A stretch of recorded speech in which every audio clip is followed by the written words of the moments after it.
Chef classmates, today I'm going to talk about eggs. Eggs have their origin in India, where they discovered the first species of hen. It was in the year 3200 before Christ, when then it was commercialized to other Middle East civilizations like Egypt and Mesopotamia. Eggs have many culinary uses, such as self-rising, foaming, emulsifying, thickening, binding, broadening, cleaning, etc. It is very common to see this in desserts, in bakery, in stocks, in soups, etc. The eggs serve to give color and flavor to those foods. The eggs have four types of sizes, from smaller to bigger. Peewee have less than 42 grams of content, small 42 to 49 grams of content, medium 49 to 56 grams of content, large 56 to 73 grams of content, extra large 63 to 70 grams of content, and jumbo more than 70 grams of content.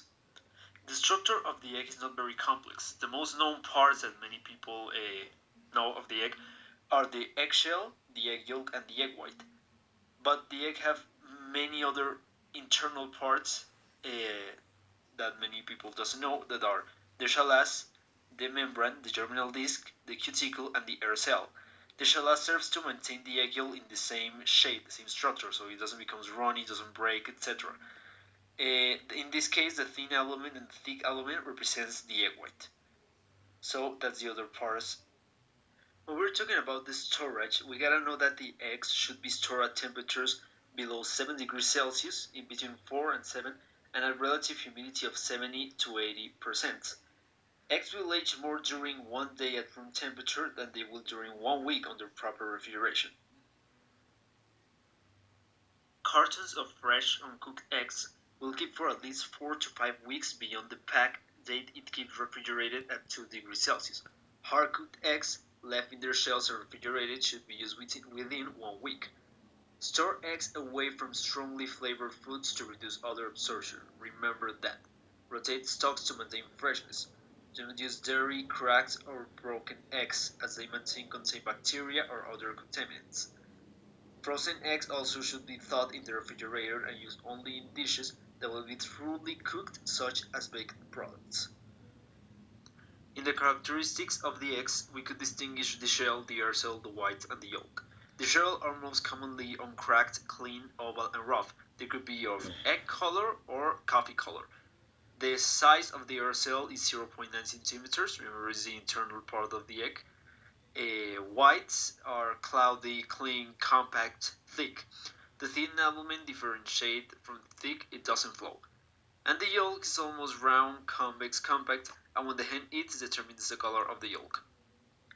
Now we're going to talk about the nutritional content of each part of the egg. The nutritional content of the egg white, it is 85% of water, 14% of protein, and 1% of fat. The nutritional content of the egg yolk, it is 50% of water, 17% of protein, and 33% of fat. And the nutritional content of the whole egg, it is 73.77% of water, 15% of protein, 12% fat, 0.77% carbohydrates, 0.18 to 1% minerals, and vitamins. It contains B1, B2, A, D, and E. We gotta know that eggs require time and temperature control for safety. As they are rich in protein, they are an excellent breeding ground for bacteria. Salmonella is of particular concern with eggs and egg products because the bacteria are commonly found in the chicken's intestinal tract. Although shells are cleaned at packing houses, some bacteria may remain. Therefore, to prevent contamination, it is better to avoid mixing a shell with a liquid egg. Whole egg dishes below 5 degrees Celsius or above 57 degrees Celsius. Never leave an egg dish at room temperature for more than 1 hour, including preparation and service time. Do never ever reuse a container after it has held raw eggs without thoroughly cleaning and sanitizing it. Now we're going to talk about the cooking methods. Let's start with dry heat cooking methods. Baking. Baked eggs, also referred to as shirred eggs, are normally prepared in individual ramekins or baking dishes. The ramekins can be lined or partially filled with ingredients such as bread, ham, cream, spinach, or artichokes. The eggs are often topped with grated cheese, fresh herbs, or a sauce. When properly cooked, the egg whites should be set while the yolks are soft and creamy. In the egg class of basic cuisine, we prepare shakshuka.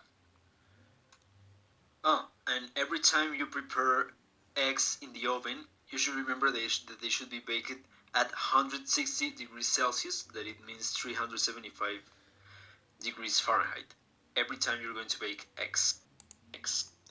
Now saute. Scrambled eggs. Scrambled eggs are eggs whisked with seasonings and then saute. They are stirred nearly constantly during cooking. The finished eggs should be light and fluffy with a tender creamy texture. A small amount of milk or cream may be added to the eggs to provide a more delicate finished product. Overcooking or cooking at too high a temperature causes the eggs to become thawed and rubbery. Scrambled eggs are often flavored by sauteing other foods, for example onions, mushrooms, diced ham, in the pan before adding the eggs or by adding other foods like grated cheese or herbs. So the eggs just before cooking is complete. In basic cooking cuisine class, we prepare French omelette and American omelette. The French omelette has no browning, has babette, French fold, and small cards. Against the American omelette that is prepared in a country style, it should be maybe brown, drier, folded in half, and have some large cords. Now you're going to see some video about the preparation of the French omelette in class that it didn't really was prepared in the best way.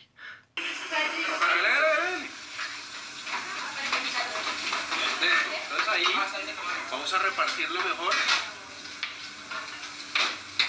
y listo. Entonces, acá.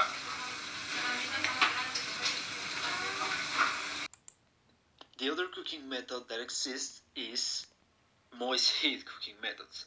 We're going to start to talk about in-shell cooking or simmering. The difference between soft cooked eggs or soft boiled and hard cooked eggs or hard boiled is the time. Both styles refer to eggs cooked in their shell in hot water. Despite the word boil in their names, eggs cooked in the shell should never be boiled. Boiling thickens eggs and causes a green discoloration, which is from sulfur in the whites reacting with iron in the yolks. Instead of boiled, the eggs should be simmered. Soft cooked eggs are usually simmered for 4 to 6 minutes. Hard cooked eggs may be simmered for as long as 12 to 15 minutes. In either case, running the eggs under water immediately after simmering helps stop carryover cooking. Sometimes it is difficult to remove the shell from very fresh eggs. Eggs that are a few days old are better for cooking in the shell. In basic cuisine class, we prepare soft cooked and hard cooked eggs. The other moist heat cooking method is poaching.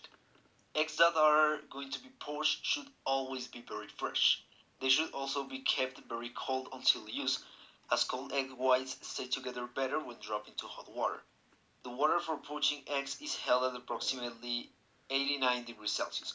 A gentle simmer poached eggs should be soft and moist. The white should be firm enough to encase the yolk completely, but the yolk should still be runny. Some chefs add salt to the poaching water for flavor. Others believes that the salt causes the egg whites to separate. To help the egg whites cling together, add 2 tablespoons white vinegar per quart liter of water.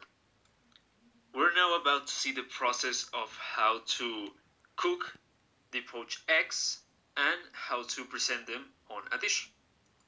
Very gently, we're gonna place it in the water. Place it in the water.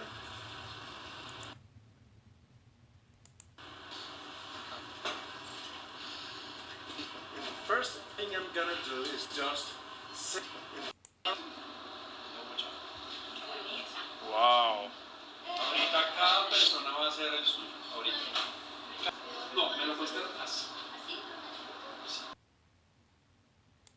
So well people, that's everything you should know about eggs. Preparation, characteristics, structures, about we can use it. Preparation, characteristics, structures, when we can use it, how is the best way to prepare them, etc.